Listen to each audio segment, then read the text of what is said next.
morning. We are going to read two poems this morning. One is the statue, the poem Statue. The other is Lapis Lazuli. And this semester we've covered Yeats extensively along with other poets. So we are going to go through what he is, right? Okay, Yeats. Yeats was an Irish poet. Now you know, he is an Irish poet. One of the foremost figures of 20th century literature, a pillar of both the Irish and British literary establishment. Pillar, he is a pillar, right? Very important figure. In his later years, he served as an Irish senator for 2 terms. He was a driving force behind the Irish literary revival, Irish Renaissance. Along with Lady Gregory, Edward Martyn and others, founded the Abbey Theatre in Dublin, where he served as chief during the early years. 1923, he was awarded Nobel Prize in Literature as the first Irishman so honored. He was the first recipient of Nobel Prize Literature. After him, who received Nobel Prize? Bernard Shaw. And who else? Samuel Beckett, right? And who else? Seamus Heaney, right? Great. Ireland is a small country, right? We couldn't produce any Nobel recipient yet, right? So he received Nobel Prize in Literature as the first Irishman. Honored for what the Nobel Committee described as inspired poetry, which in a highly artistic form gives expression to the spirit of a whole nation. So there are some very good political poems, right? Yeats is generally considered one of the few writers who completed their greatest works after being awarded Nobel Prize. It's interesting, right? In general, if a writer received Nobel Prize, after receipt of Nobel Prize, they tend to produce works that are worse than the works he produced before he received. So after it, right? So but he was different. His poetry changed continually, and surprisingly, all of the works in all of the poems are extremely good, very good, right? So Yeats is generally considered one of the few writers who completed their greatest works after being awarded Nobel Prize. Such works include The Tower, the book. Tower is the Tower. Is the book. There is a poem called The Tower, the title poem, The Winding Stair, and other poems. Yeats was a very good friend of American expatriate poet and Pulitzer Prize laureate Ezra Pound. Right? Very important figure. Yeats wrote the introduction for Rabindra Tagore's Gitanjali. Tagore was the first Nobel recipient in India, Tagore, poet. And he was a painter too, Tagore, which was published by the India Society. Okay, I'll skip.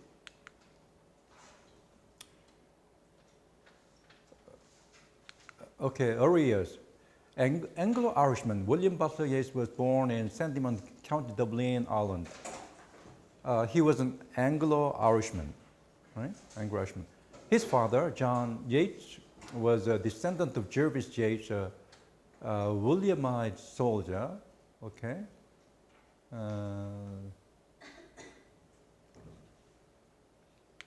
Yeats grew up as a member of the former Protestant ascendancy, at the time undergoing a crisis of identity, while his family was broadly supportive of the changes Ireland was experiencing.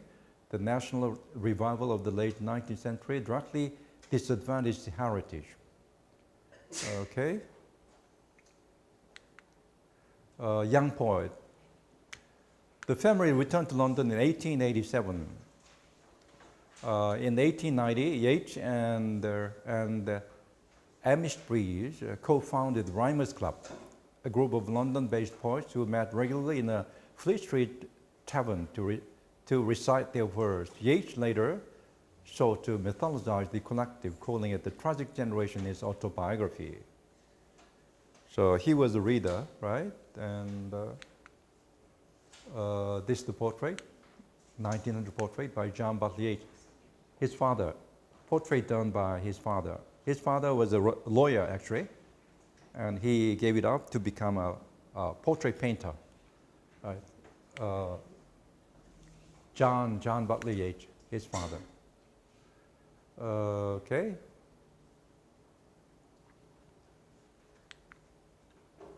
The Wanderings of Shin, the first long poem, the longest poem, is based on the relics of the Fenian cycle of Irish mythology and displays the influence of both Sir Samuel Ferguson and pre-Raphael. And Maud Gonne. In 1889, Yeats met Maud Gonne, then a 23-year-old English heiress and ardent Irish nationalist. He was a fighter, right? Independence fighter. Gonne was 18 months younger than Yeats and later claimed she met the poet as a pain-stained art student. Yeats attended art school. Gonne had admired the olive statues and sought out this acquaintance.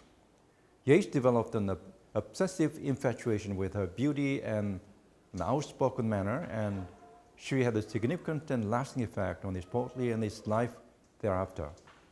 So Yeats had proposed to her many times, and she refused.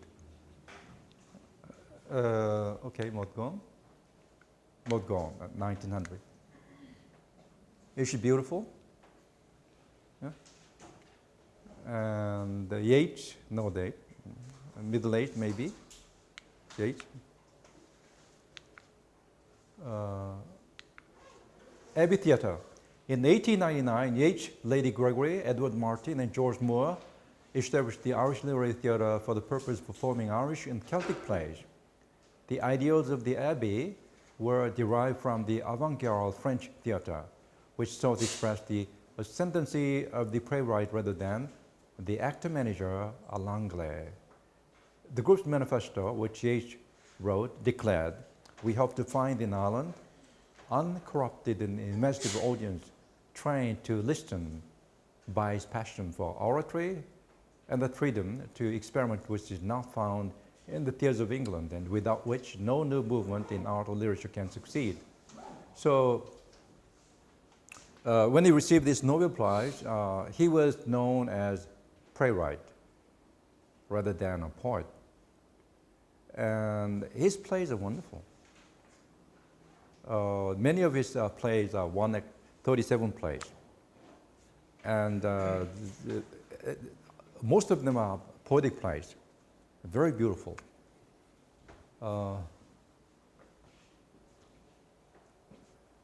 And politics.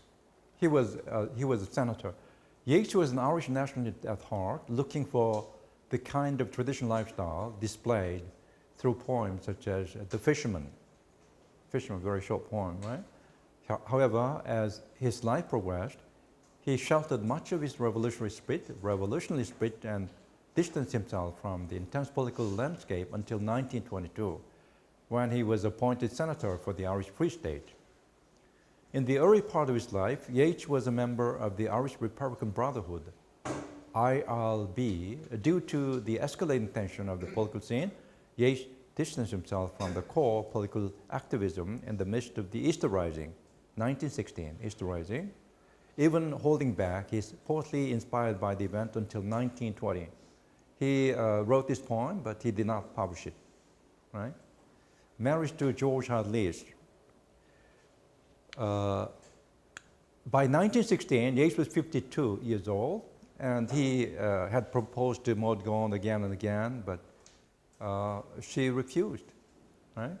So finally, Yeats was 51 years old and determined to marry and produce an heir. John McBride had been executed by British forces for a role in 1916 Easter Rising. John McBride was Maud Gonne's husband.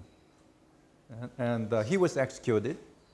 And then Yeats expected her to receive his hand, but she refused, right? So Yeats thought that his widow might remarry, right?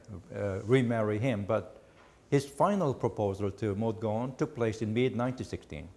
Gonne's history of revolutionary political activism, as well as a series of personal catastrophes in the previous few years of her life, including chloroform, addiction, and her troubled marriage to McBride, made her a potentially unsuitable wife and biographer. Foster has observed that Yeats' last offer was motivated more by a sense of duty than by a genuine desire to marry her. I don't know, maybe.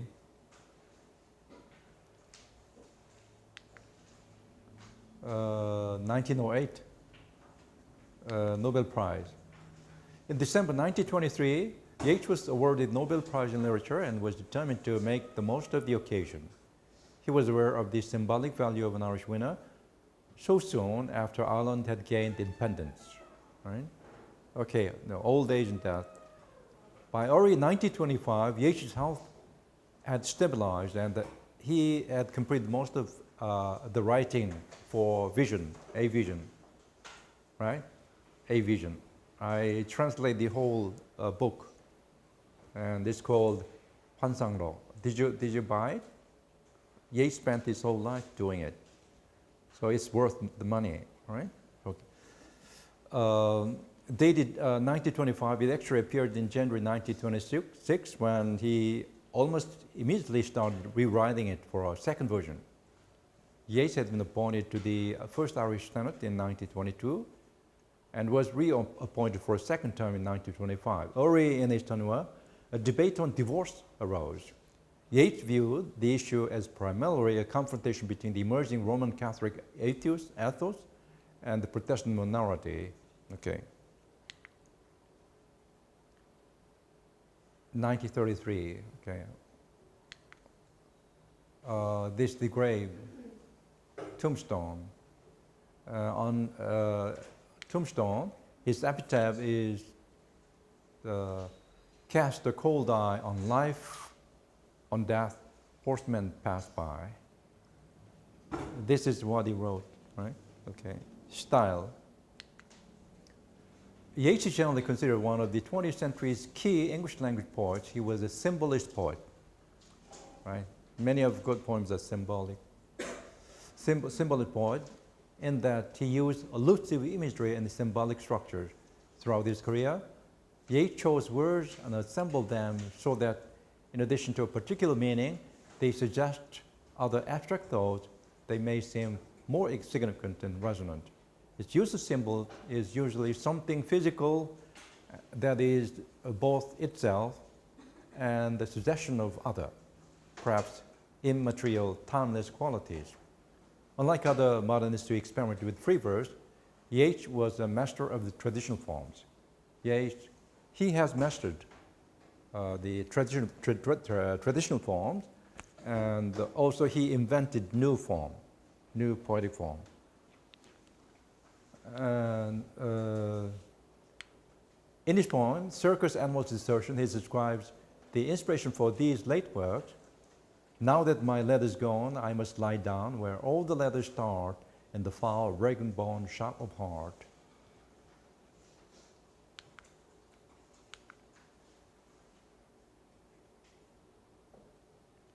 Okay, Second Coming.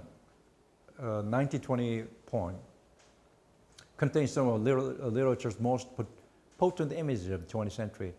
Turning and turning in the widening gyre, the falcon cannot hear the falconer. Things fall apart, the center cannot hold. Mere anarchy is loosed upon the world. The blood-dimmed tide is loosed, and everywhere the ceremony of innocence is drowned. The best legal conviction, while the worst are full of passionate intensity. So it's the reflection of the social milieu in Ireland, right? Okay. Works cited, right? Many, almost 100 cited, and sources, further reading, external links. So this is a very long entry, right? Usually the entry is very short, right? Okay, now let's go back to the poem, the statue. You got the handout, the statues. In this poem, there appear several proper names, right?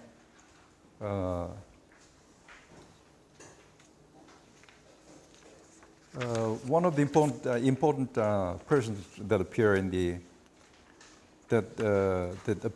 in the poem is Pythagoras, right? Pythagoras.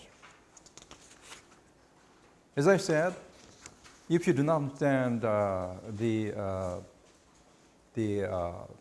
history, or if you do not have the knowledge of the Western culture and civilization, it's kind of difficult, right, to understand this poem. Pythagoras is what? You know the Pythagoras? Pythagoras? The Pythagorean doctrine of numbers is the principle of art realized in the statues, right? When sculptors make an art, they use the Pythagorean principle, right? And also there appear Salamis, right? Or not the banks of oars. Greek intellect conquered the Persians, not the navies, right? Persians tried to attack them, but they were defeated at Salamis. And there appear a word, image, one word, one image. The image is what? The image of Buddha. And Alexander the Great, the Greek, Greek's conquest of India has an emphasis on the image. Why? When the general, king, conquered India, he brought with him what? Artists, sculptors, artists. So sculptors follow the king to India, and also there is a few names. Hamlet. Do you know Hamlet? The name of the character in a play called Hamlet, right? Hamlet. So Hamlet, the Danish prince, right? No Hamlet thin from eating flies. Yeats thinks that the Christianity was imported from Asia, so it is the antithesis for Greece, right? So empty eyeballs, empty. Why are they empty? Empty eyeballs. Empty eyeballs. According to Jeffers, the Roman was the first to drill a round hole to represent the pupil of an eye. In order to show the pupil, right, pupil of the eye, you drill a hole. Have you seen a sculpture? If you can find the classical statues, and the pupil is hollow. They made a drill, and if you look at it from afar, it looks like dark, right? It looks like pupils. So Romans was first. So empty eyeballs. So this is one reading, but I read it differently. Okay, I'll talk about it later. Okay. Gromolkin. What is it? Gromolkin. It is a cat. Particularly, a very old female cat, Gromolkin. Grom means gray, and Molken means an archaic word for a cat. So, gray cat, Gromolkin. You see the image, right? The Gromolkin is approaching the Buddha, right? Buddha in the point. And Cuchulainn is the god, Irish god. So Pierce Pierce was one of the rebels gathered in the central post office. And so Pierce summons the intellect and aesthetic forces into being, and the skill of measuring and numbering. So the Irish people can return to the Pythagorean philosophy, right? And Yeats believes art must again accept the Greek proportions, right? Golden proportion. Okay, let's go to the point. The statues. Pythagoras planned it. Pythagoras planned it. Why did the people stare?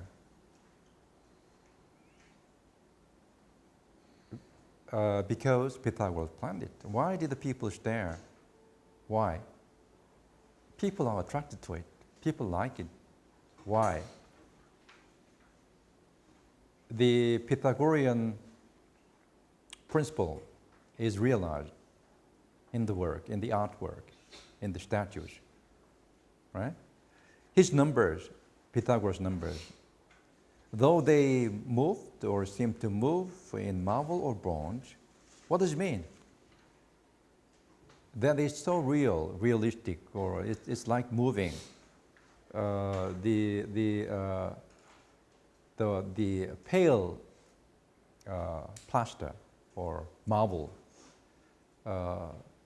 looks like what? Flesh, human flesh. Beautiful, right?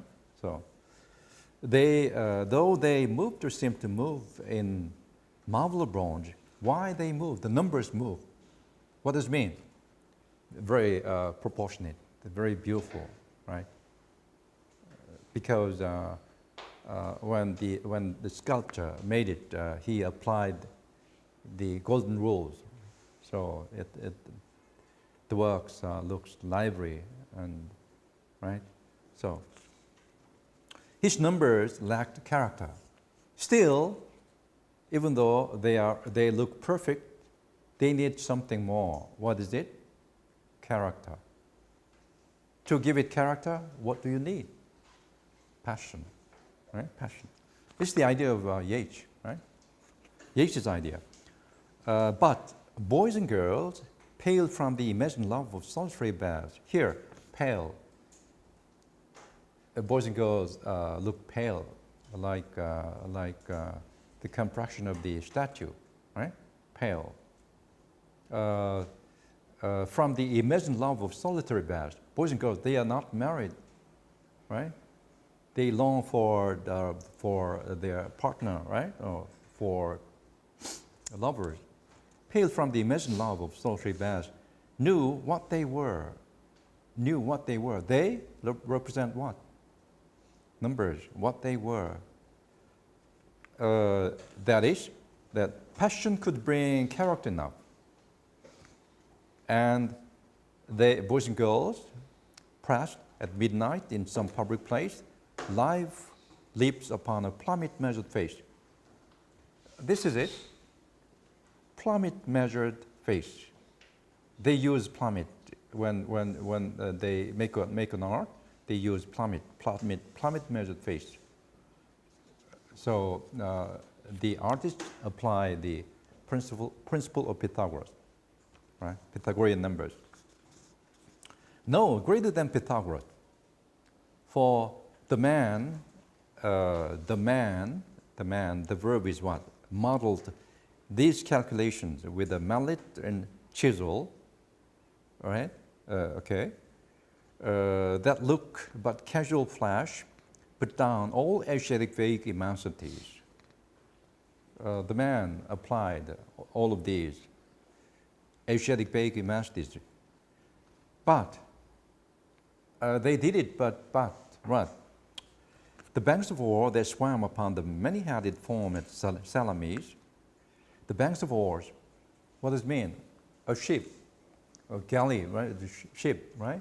With many oars, right? Not the banks of ore that swam upon the many-headed foam at Salamis. Europe put off that foam.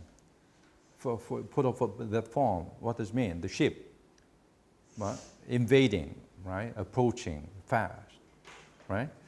When Phidias is another name, a Greek sculpture, 5th century sculpture, I think, right? Phidias gave women dreams, and Phidias gave women dreams their looking glass. So he's talking about Greek art, right? Ideal art. One image crossed the many-headed. One image, the image of Buddha, crossed many-headed, many people, crossed the minds of many people. One image sat under the tropic shade in India, tropic shade, grew round and slow. Why? Because he was in meditation. He had been in meditation for a long time without moving. So he grew what? Fat, right? And slow. No Hamlet thin from eating flies. A fat dreamer of the Middle Ages. Empty eyeballs knew that knowledge increases on reality. Here, empty eyeballs. Does it refer to the sculpture, statue? Or what does it mean? The eye of the Buddha enlightened? I think the latter is correct, right? This is my reading. I don't know. I'm not sure. Empty eyeballs knew that knowledge increases unreality, right? If you get enlightened, if you become enlightened, what? Knowledge increases unreality. Nothing is real. Everything is surreal. Nothing is important, right? So that mirror don't mirror. Nothing is important. Mirror don't mirror, right? Nothing is real. Mirror on mirror mirrored is all the show, not the reality, unreal, right? When Gong and Conch declared the hour to blast, Gong and Conch, now do you remember? The long-necked frog, right? Right. The Gong and Conch declared the hour to blast. Gromolkin calls the Buddha's emptiness. Buddha's emptiness. Emptiness is what? It's the same as what? Enlightenment. Emptiness, right? And then he comes back to reality, the current milieu of Ireland, when Piers, the fighter, rebel, one of the rebel leaders, Piers summoned the Cuchulainn to his side. Inspiration. He prays to Cuchulainn, please give us power, right? What stalked through the post office? What stalked through the post office? What intellect? What calculation, number, measurement replied? We Irish, the Irish people, we Irish, born into that ancient sect,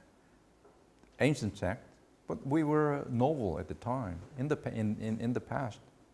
But now we are different. Now we are what? We are thrown upon this filthy modern tide, and wrecked by its formless spawning fury. He is very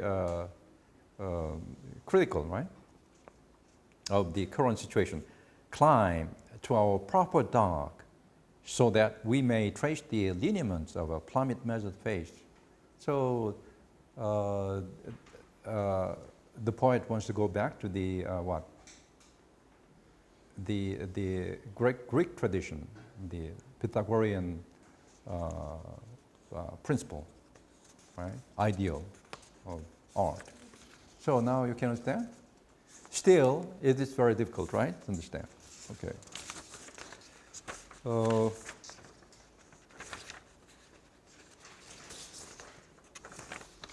So time is up, and we'll take a 10 minutes break, and then we'll go to another point. Okay, thank you. 10 minutes break.